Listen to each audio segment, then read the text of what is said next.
હમણાં હું ભાઈ દિવાળી એક ભાઈ ઘરે બેહવા ગયો ને ત્યાં તો રૂમ માં ધબધબાટી બોલે ઠળાંગ ફટ ફટ ફટ ફટ ઠળાંગ ફટ ફટ ફટ ચુમ ફટ ફટ ફટ ચડાંગ ચડાંગ.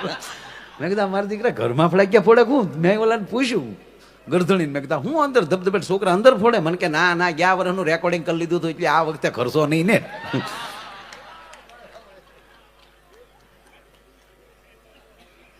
એટલે અમારે ભૂરો મોબાઈલ કાઢ્યો ભૂરા હવે મોબાઈલ લીધો બાપુ એને તે મોબાઈલમાં વોઇસ લોક આવે ને હવે નવું નીકળ્યું વોઇસ લોક તમારો જ અવાજ તમે બોલો એટલે લોક થઈ જાય પાછા તમે બોલો તો જ ખુલે કારણ કે કોડ તો ઘરના ગમે એમ કરીને લઈ લેતા હતા. હવે વોઇસ તો એ કઈ હોય નહીં ભલે ને ઘરે મોબાઈલ ભૂલી જાવ વચ્ચે તમને કહું કતલખાને બકરાને ખેંચીને લઈને જતો હતો બકરું બે કહેતો છોકરો કે આને નિશાળે મૂકવા જતા લાગે.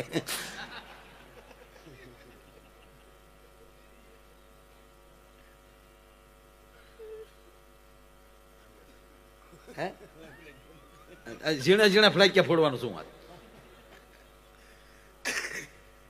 એક જણો ઓફિસે હતો ને તો જમરાજાનો દૂત આવ્યો જમનો દૂત કે હાલે લેવા આવ્યો. અરે ઓલો કે હોય હું તો હાવ ટબા જેવો મને નખમાય રોગ નહીં અને મારે જે કેટલા કામ કરવાના એ કે મોયર થા હા શું કહું એ કે પણ મારો ગુનો હું મારો તે જે આયુષ છે મારે હજી જીવવું છે હું તંદુરસ્ત છું એ કે તને કીધું ને હાલ હા શું કહું હાલ તાકે પણ મારા મોતનું કારણ બીજું કાંઈ નથી તારો મોબાઈલ ઘરે રહી ગયો છે લોક ખુલી ગયો છે.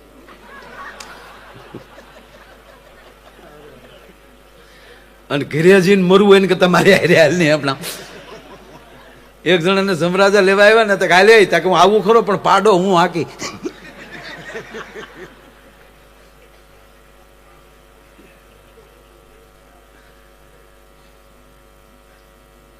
તે ભૂરો વોઇસ લોક કરવા મોબાઈલ કાઢ્યો કીર્તિભાઈ તા કૂતરું ભહીને વયું ગયું.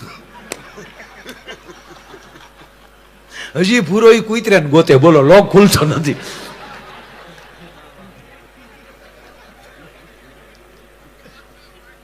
એક એ પતિ પત્ની આ નવા વર્ષમાં મંદિરે દર્શને ગયા પતિ પત્ની હા શુક્લા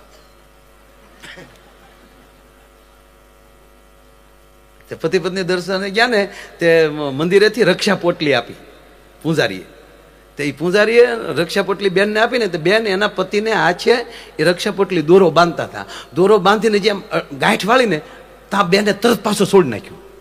તેને પતિ કીધું કેમ છોડી નાખ્યો તે તાકે મારે એ પોટલી બાંધતા બાંધતા કહેવાય ગયું હતું કે હે ભગવાન મારા પતિની તમામ મુશ્કેલીને દૂર કરજો. એમાં ભેગી હું આવતી હતી એટલે છોડી નાખ્યો. હું કાયમ હમણાં પ્રોગ્રામમાં કહું બસ મીઠુડા રહ્યો ભલે ડાયાબિટીસ થઈ જાય. અમુક તો મીઠું બોલવામાં ડાયાબિટીસ થી બીવે છે બોલો એ કે આપણે વધારે મીઠું બોલશો તો શુગર નહીં આવે ભાઈ વહી જાહે.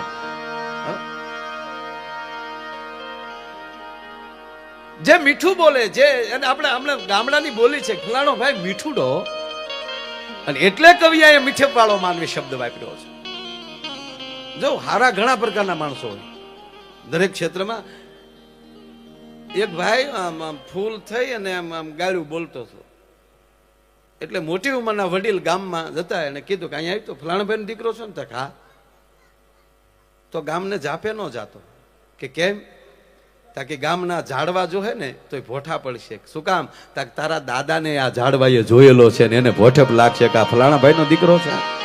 હે કહેવાનો મતલબ એ છે સાહેબ સમાજ બહુ સારો છે જગતમાં સારું કામ કરીને વ્યાજ આવો તો 18 વરણ તમને આ માની લો સરદાર વલ્લભભાઈ પટેલને સાહેબ 18 વરણ આખી ભારત ભૂમિ યાદ કરે, ગાંધી બાપુને ભારત ભૂમિ યાદ કરે, ભગતસિંહને ભારત ભૂમિ યાદ કરે, ભોજનરામ બાપા થી લઈને જલારામ બાપા સુધી વિયાવો આ સંતોને આખી જગત યાદ કરે. ભલા માણસ તમારે આલારામ બનાવવો હોય ને તો બુદ્ધિની જરૂર પડે, બુદ્ધિથી આલારામ બને પણ જલારામ ન બને. એ તો જેની જનેતાએ ઉદરમાં સંસ્કાર લીધા હોય ને સાહેબ એના ઉદરમાલી એમ કહેવાય કે સંત, એના ઉદરમાલી ભોજનરામ બાપા, એની ઉદરમાલી આવા સંત કે એના ઉદરમાલી આવા વિઠ્ઠલભાઈ જેવા વીરવર પુરુષો મળતા હોય. આ પ્રગણામાં તો સરદારની સાપ પડી ગઈ હતી સાહેબ એની વલ્લભભાઈ બધા વલ્લભભાઈ ને એમ કહેતા વિઠ્ઠલભાઈમાં વલ્લભભાઈ દેખાય. આવું આવું આપણો સરદાર છે, આવી વાત થતી હતી સાહેબ. આ આમથી નહોતી થતી.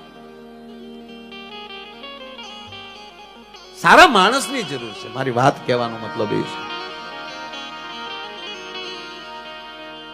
એક ભાઈને કીધું કે આમ તમે સમજદાર છો? તક હા. તક તો દુખી છો. લક્ષ્મણજીને ભગવાન રામે એકવાર કીધું કે લક્ષ્મણ,